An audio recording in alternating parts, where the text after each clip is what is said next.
I'm finding it hard to breathe in this radiation suit. Each and every breath pumping through my lungs a struggle with a burning sensation that gradually became increasingly hotter and more intense than the last.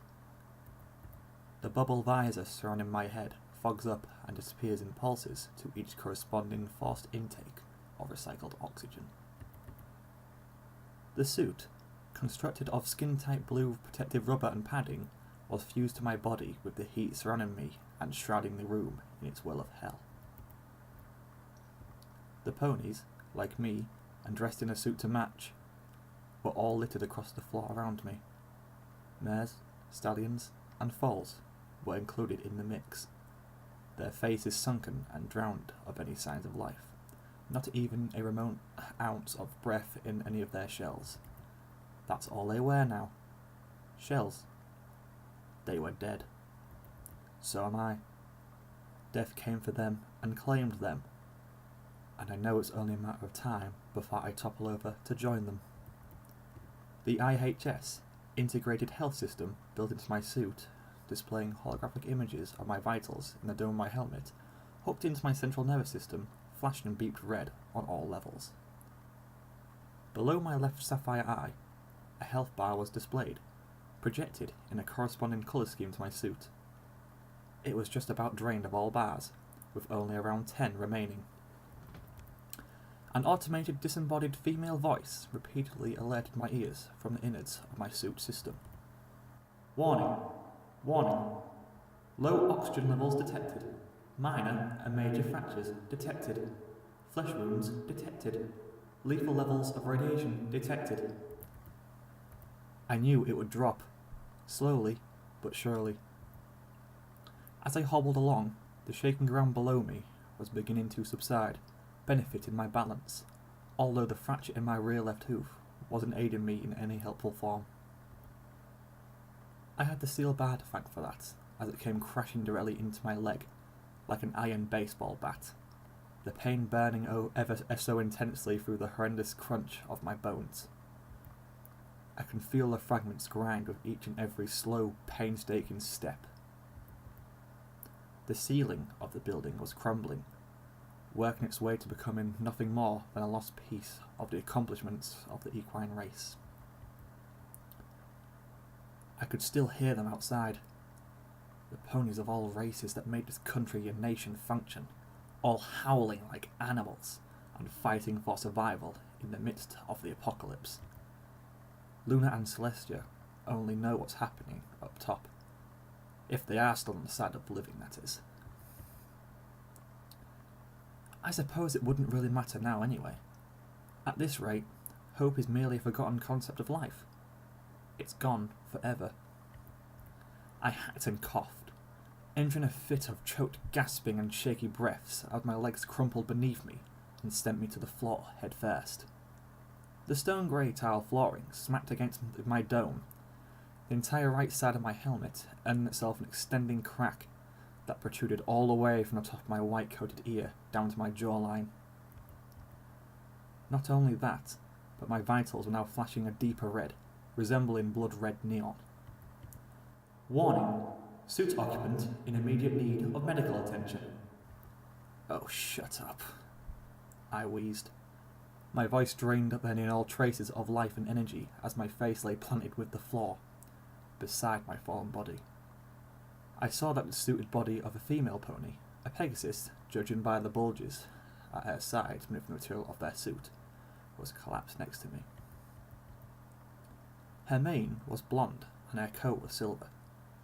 Her dimmed yellow eyes were open and shrunken, her facial features frozen in a contorted mess of a scream. Unlike me and most of the remaining bodies scattered around the room, her helmet was missing.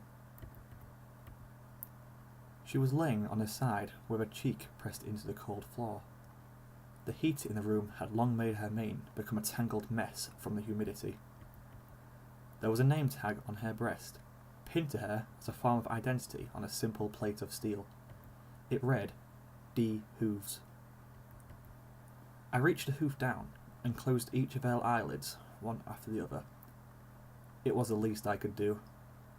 Ponies never deserved this type of fate. A lock of my two-turned teal and dark blue hair dropped and dangled in front of my face, matted with sweat from the build-up of moisture inside the glass helmet. It certainly didn't help that the oxygen tanks built into my suit had long become empty.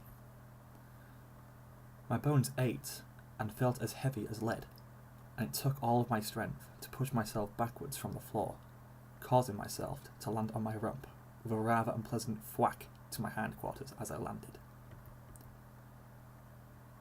I could really feel it now. The fracture in my leg, the lack of oxygen, the low level of blood circulating in my system. I was covered in scrapes and bruises, given by the sheer force of the blast that took place only an hour or two ago, and yet the vibrations could still be felt shaking and rocking the ground. I was only fortunate enough to escape to this fallout shelter, with a few other citizens of the town of Ponyville by pure luck, and only a short period before the blast hit. Although now that I think about it, I would very much rather be up top and die quickly than be down here to rot like some forgotten cupcake at Sugar Cube Corner.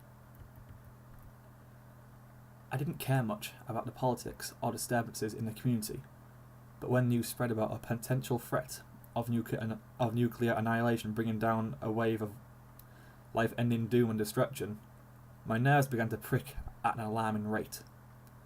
The Equestrian government may have been useless in lending a peace offering to other solution to the threat, but they seem to have an iron-hooved rule of constructing and arranging public shelters and hideaways in the event that such a disaster takes a southward turn.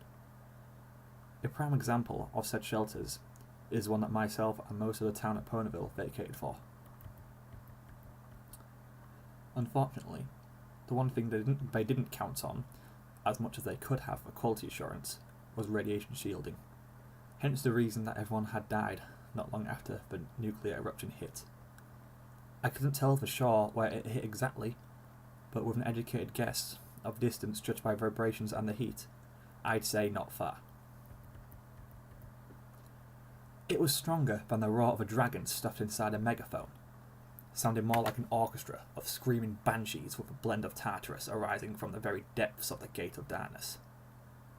It was so strong that the ponies in the shelter, myself included, either became severely injured by being launched into one another, or into a reinforced concrete wall. Unfortunately, the odds were not in their favour, resulting in an instant death by breaking of their necks. Those that survived were only left to bake in the radiation. First, the children died, followed by the adults. I seemed to be the only one alive. It was pretty much a basement that was converted with military-style security and comfort in the case of an event such as global nuclear devastation, which was rather predictable, ironically enough, and especially so, given the state of how the Equestrian government was doomed from the very start of this whole blurry chapter of history. There is no government now. Just death and more death, followed up by even more death. The world is now a ball of fire and devastation with no reset button. My suited up hooves clasp against my helmet on both sides of the glass. I gave a swift twist and pull, a release of pressure and a hiss of recalibration, adjusting my suit to the outside environment. A heatwave greeted my face like the smiling face of death itself that was knocking on my front door as I raised the helmet above from my head, allowing my mess of sweat-matted damp hair to droop down like a mangled bird nest. I placed the helmet beside me, resting it between me and the corpse of the Pegasus mare. There was a literal stench of death in the air, mixed in with the inevitable fate of Equestria. Well, I hardly think it was any reason to maintain that name, especially not now. There was no Equestria.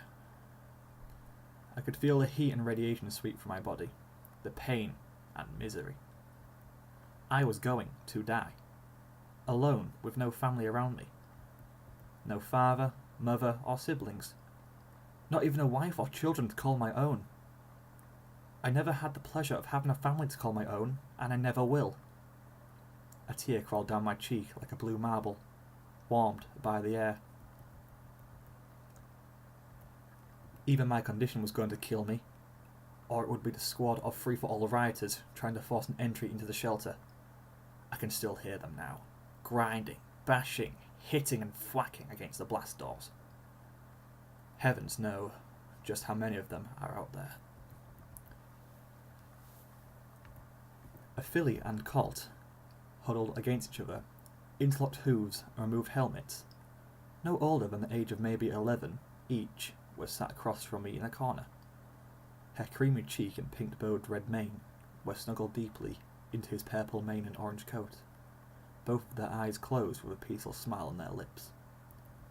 I noticed a trail of tears marking the fur beneath the filly's eyes.